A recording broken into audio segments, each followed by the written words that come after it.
Let's talk briefly about the ADT for Eclipse.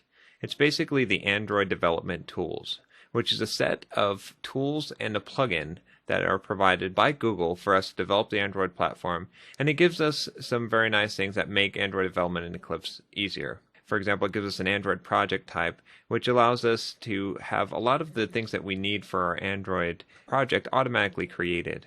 It also gives us the debugging capability on an emulator or on a real device. We can export our applications, and we can even use the code obfuscation tool I talked about before, ProGuard, to obfuscate our tools. And it gives us some visual UIs that make it a lot easier to develop our user interfaces and to see what's going on.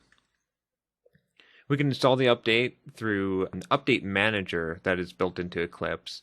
Basically, this allows us to specify a repository where we can find all of this code, and then it will download it and automatically install the plugin into Eclipse. So let's go ahead and do that. In order to install the ADT for Eclipse, first we go into Eclipse and click Help, and then Install New Software. And then in Work With, we're going to put in that URL for the repository at Google that has the Eclipse installation.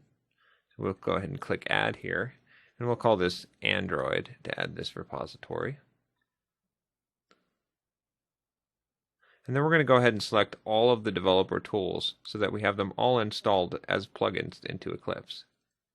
Now we can just go ahead and click Next here. And then we have to accept these licenses in order to install the ADT. And now we'll have to restart Eclipse for the ADT to be installed.